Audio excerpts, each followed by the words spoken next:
Hi, I'm Amy Baldwin. I'm here with Lori Hazard again in the same clothes, right? Mhm. Different day, same clothes. We're talking about cultivating a relationship with a professor, not the kind you're thinking, purely academic, purely professional. Um, how important is it, Lori, that students have a relationship, a professional, academic, maybe sort of kind of social? We'll talk about that in a little bit, what the parameters are there. How important is it for students to make those connections?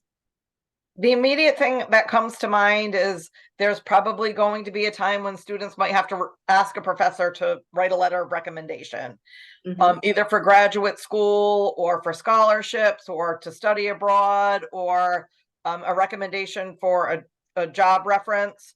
So faculty members can only do that well if they've developed a relationship with the student and the student and faculty member know each other, so the faculty member can really articulate the student's strengths and their personality characteristics and how those kinds of things will be a good fit for any of those experiences that I mentioned. So Yeah. that's the sort of first thing that comes to mind. But so many successful people will tell you that they have one or two faculty members that they've kept in touch over the lifespan, and that relationship has continued into their adult lives. Hmm. I mean, I'm thinking about a couple of professors that I had in college who I'm pretty sure I would not have gotten one of my scholarships had I not had a good relationship with that person. I would have not gotten an award that I got at the end of my senior year that came with a little cash stipend. I really think that my doing well in class, that not that you have to have an A. I always tell students, you don't have to have an A to get a good recommendation from me, but you need to have shown up. You need to have put effort in. You need to have, talked to me, kind of thing. But I did those things not to get those things, but I do think I was a beneficiary of those. And then I needed recommendations for grad school, and so that's who I went to for those faculty. Um, but what could students do to maybe not the obvious things, but what could students do to at least start cultivating those relationships and building those networks? Well, cultivating relationships and maintaining relationships, it's hard work. Hmm. The first step is for students to begin to visit faculty members at office hours. And that can be as simple as talking about their own academic performance or wanting to learn more from a faculty member about what you do with a particular major, asking them about what they've done in their profession and their experiences. So it's almost like beginning to find a mentor. Hmm. And you kind of starting with the what you have in common, which is usually a class, right? Mhm. I've done a little research on kind of not just, so those are sometimes considered academic conversations or academic interactions. And I've done a little research on academic interactions and then social interactions. And what I mean by social interactions is more like, what did you do this weekend? Oh, have you ever been, to this museum, kind of thing, where you're kind of relating to them as a person, not necessarily as an academic. And the research has indicated that those kinds of interactions, and it could be just something brief in terms of a conversation or how are you doing today, um, can really help students who are a little bit less um, on firm footing, so to speak. So the students that are a little bit on the margins, they're not necessarily doing that well academically. When they relate to a professor as a person, and they both see each other as a person, they are seen, the student is seen as well, then they're more likely to perform better. They're more likely to do those things like go see them at office hours. What Yeah. do you think I about Yeah, I think if a student's reticent, talking to them about who they are as a person and their social and your social interactions communicates caring, that? and Hmm. that allows the students to be a little bit more relaxed around a professor that they might feel a little intimidated by. And so if they have entree into the relationships via talking about themselves as humans and those social interactions, as you said, that's going to open up the relationship to begin to talk about more of the academic experiences. And you actually remind me of the pilot study that I did for my dissertation, where I looked at students who ended up in academic difficulty versus students who didn't. And the way students made sense of their experiences and their relationships with their professors was very different. So students who ended up in academic difficulty had this perspective that the professor was an adversary. And imagine the professor in an ivy tower marking up their paper with a red marker. And the students who had better grades perceived their students as advocates. And they would say, oh, when I played a pickup basketball game with Professor such and such. So they not only had social interactions, but sometimes outside of class social relationships with professors. And there was this distinction, that adversary or advocate perspective. And so you want to get your professor to be your advocate and not think of them as adversaries. Right, right. No, I love that study. I'm gonna have to ask you about that later because I want to try some stuff with that. No, and it's so hard to, I think this particular generation has, they've told me this, I've witnessed it as well, that they sometimes have difficulty with the small talk, with just, how are you? I'm great. What did you do this weekend? So they have a little difficulty with that. What would you encourage parents and families to do to help them build skills that could then help them relate to faculty? Knowing that the faculty member might be having some of those same kinds of thoughts too, that they might, some faculty members aren't comfortable with the small talk either. So I think just assuming that as humans, we all have difficulty sometimes with those initial engagements. It's our personalities. We might be a little bit more introverted. So some of us have easier times with those kinds of interactions than others.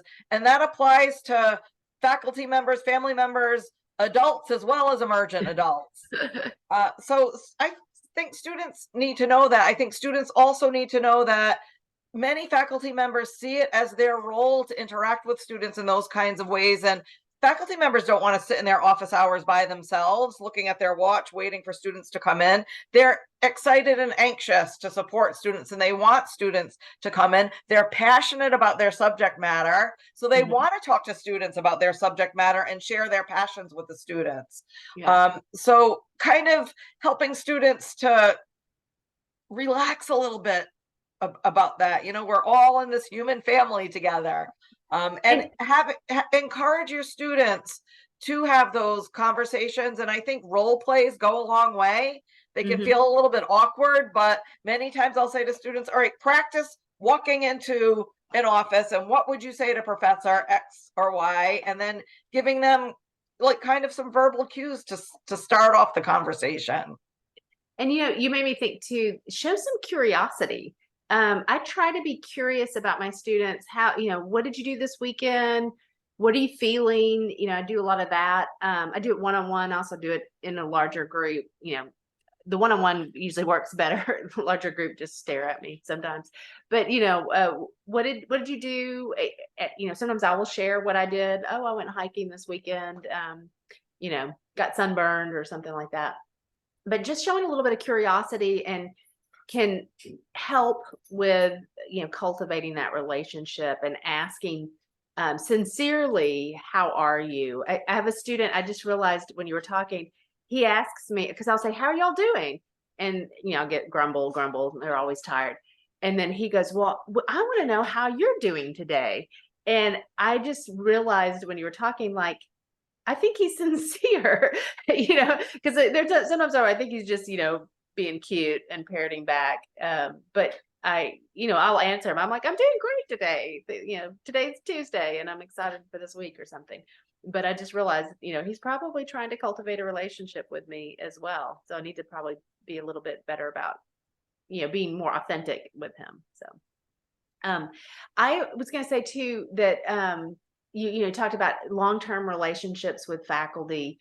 One of the other things that I want to get across to parents and families is not, obviously recommendation letters, but their faculty have our resources and they have connections to resources. And sometimes students don't realize that if they come into my office and we start chatting and they tell me they have a financial aid issue, I might be able to help. I might be able to call, and I've done this numerous times, call them on the phone on speaker with the student and negotiate and fix the problem. And I just think, wow, they're missing out if they're not cultivating a relationship on somebody who could tangentially help them solve a problem.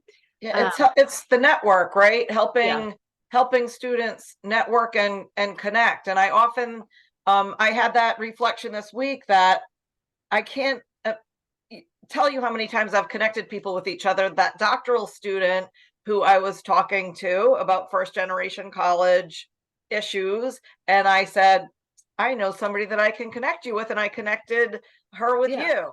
So that is for sure those opportunities where your network can really get you connected to people who might be able to help and support you with your career endeavors, for yeah. example. I just I think think if we think back about first year students cultivating relationships with faculty members, we're talking about it for the long term, the benefits. But this is the time of the semester that students really need to get into their professor's office hours if they're struggling. So I don't want to forget to mention that, and to have parents encourage their students that if they call in a panic that they're struggling in a particular professor's class, that they need to get into their office hours ASAP and talk about what they can do to improve their performance. Yeah, make that plan, because too many of them I've seen will want to just drop the class or stop attending instead of doing the hard work of making the plan. And professors want to help them make a plan. We don't want to fail people. We don't I try so hard to keep students from failing. And I'm more than happy to sit down and go, okay, here's what we have left. Here's what you got to make here. If you need to meet with me every week to ensure you do it, I'll do that. And a lot of Mhm. students don't realize that there are faculty who are willing to do that. So if you had some advice for parents and families right now for any college level, first, second, third, fourth year, what would you tell them that to tell their student or remind their student to do relating to faculty?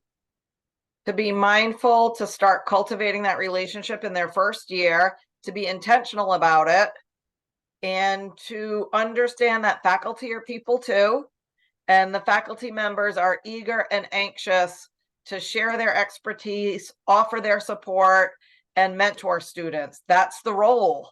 Yeah, that's what we do. And I would add to that, encourage your student to find at least one professor a semester that they will practice these things with, that they will, maybe it's the one they like, maybe it's the class they like, maybe it's something in their major, which is always a good idea. Cultivate those relationships with people in your major, especially because they're going to be sharing internship possibilities, scholarships, job opportunities.